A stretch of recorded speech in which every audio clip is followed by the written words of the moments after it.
Hello all and welcome back to another Hyp3rblue Reviews. I tackled the LJN video art a few months back and, well, that system left a bad taste in my mouth. I want to play a better LJN game. So today, I'm going to discuss Jaws for the NES. Like most of LJN's games, Jaws isn't necessarily based on one specific movie in the Jaws series, although I guess it is mostly tied to the fourth movie, Jaws the Revenge. More on that in a bit though. Also, like a lot of LJN games, Jaws was contracted out to another company for development. Well, it was actually subcontracted.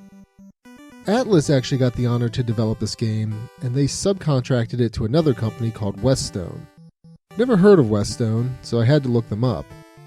It looks like they changed their name to Westone Bit Entertainment before ultimately declaring bankruptcy.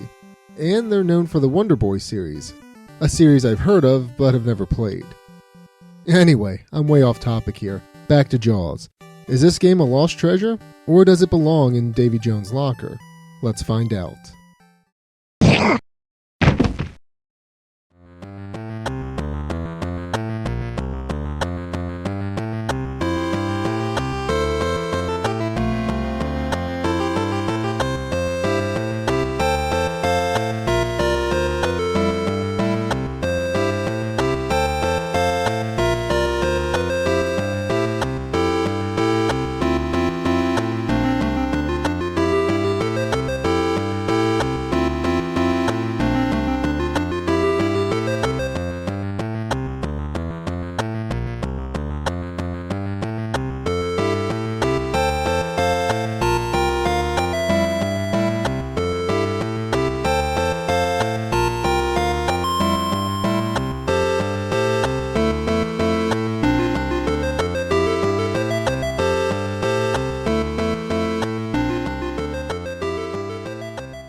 The plot of Jaws is pretty straightforward.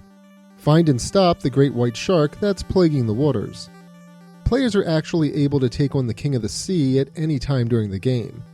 This isn't a smart idea though, unless of course players are using a game genie for infinite lives. The main reason though that this isn't smart is because Jaws plays out as more of an RPG and stat increases are needed in order to tackle the scourge of the sea. Now, Jaws is not an expansive RPG like Dragon Quest or Final Fantasy. In fact, the main map in Jaws is relatively small. You mostly sail across the ocean blue and stop at one of two ports.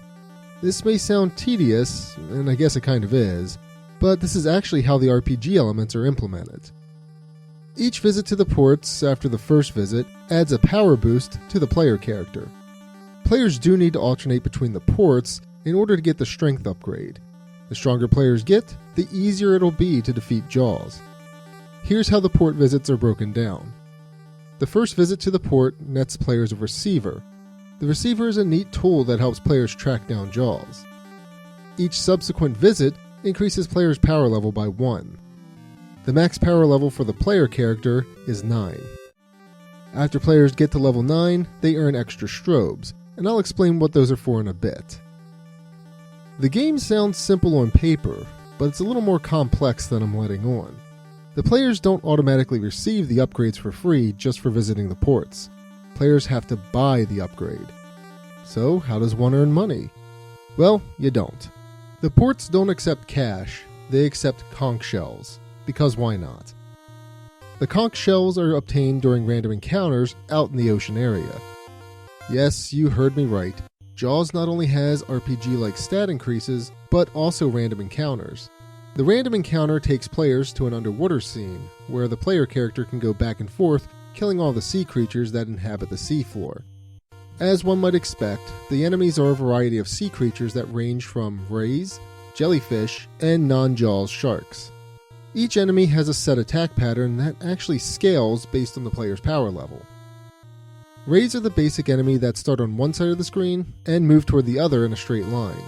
These creatures are less frequent as the player's power level increases. Jellyfish will appear at the bottom of the screen and move upward. These little jerks start weaving back and forth while moving up once a player's power level reaches level 4. Both sharks chase the player until the player gets behind them.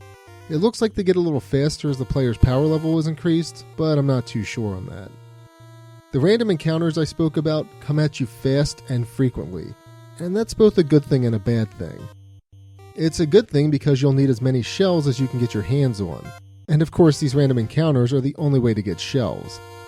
The frequent encounters are a bad thing though, because players are only given one hit point.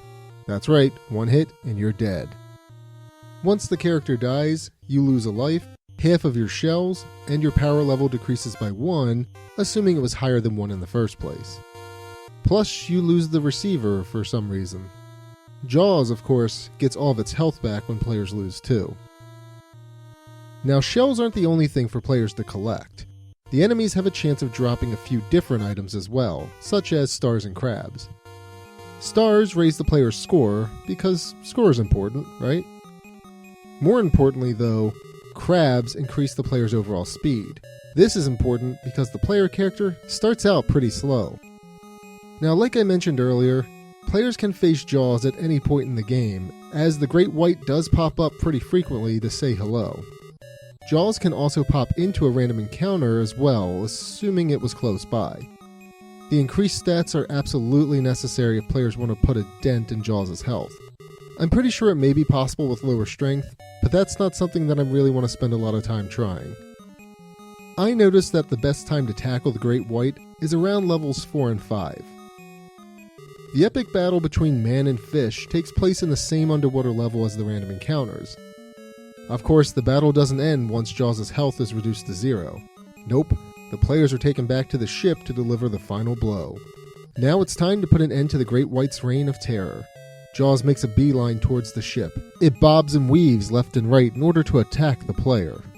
Players must counter by placing the ship's bow in the proper spot and pressing A to use the strobe. The strobe makes Jaws pop out of the water. Players start with 3 strobes, but can get more like I mentioned earlier. Once Jaws is in the appropriate spot, players have to impale it with the ship's bowsprit, just like in Jaws the Revenge. And there's the movie tie-in. That about does it for the plot and gameplay. I forgot to mention that there's a submarine power-up the players can get. It has 2 types of attacks and is a little easier to control than the diver. The sub also gives the player an extra hit should he or she be hit by an enemy. By that I mean the sub goes away once the player gets hit, but the player doesn't die. Speaking of, I did mention that there are lives in the game, but I didn't mention how many they start with. Players get 3 lives to start with, and can earn extra lives every time they get 30,000 points. So I guess in the end the points do matter. One last thing I'll mention before moving on to my critique is that there are hidden bonus levels that players can access if they kill enough of the non-Jaws sharks. This special level has the player dropping bombs from an airplane on a synchronized swim team of jellyfish. The jellyfish move around in set patterns, kinda similar to Galaga. This stage is a great way to earn extra conch shells, but I have a couple of gripes. First, players can't control the plane. That means it's pretty difficult to hit all or most of all the jellyfish. The second gripe is that this bonus stage can be accessed in any of the underwater stages, meaning that players can accidentally be warped here even when facing Jaws. Players are returned to the boat after the bonus stage, so Jaws' HP will be replenished if players were fighting it. So, all in all, I really like Jaws for the NES. The RPG-like elements are pretty cool and kind of unexpected for a game about a killer shark. I like the random encounter aspect of the game as well, even though the random encounters are way too frequent. The random encounters kind of reminds me of Legend of Zelda 2. The biggest issue I have with the fight scenes though is that players are able to travel to the very bottom of the screen. Enemies can also spawn from the bottom area, causing an instant death. Since players are at the bottom, they don't have enough time to react if a jellyfish pops up. So that's pretty annoying. In terms of the game's soundtrack, it's fine for what it is. The Jaws theme sounds a bit weird in the intro scene, but the rest of the music is fine. The diver moves pretty slow, so getting those power-ups is a must. But the power-ups and even shells can be a pain to collect since the drops aren't always that frequent, and that goes double for the crabs.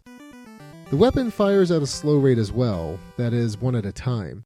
Pressing the button fast is a good way to get more shots, but only a few bullets can be on the screen at one time. A turbo controller helps, as seen here, but players will have to wait for the bullets to hit something or leave the screen before firing more. So that's a bummer, but not necessarily a game breaker. Above all, and one of the most important things in my mind, Jaws is a very short game and can be beaten within an hour depending on how well players can adjust to the gameplay. I won't say that it's an easy game, but the difficulty curve isn't too steep. It's a game that doesn't overstay its welcome, and is pretty fun as well. I'm giving Jaws 4 great whites out of 5. It's not necessarily perfect, but it's a really fun game, and it's definitely one of the better LJN games that I've played. Well, that does it for today's review. I hope you enjoyed it. As always, thank you for watching. Also, happy Shark Week!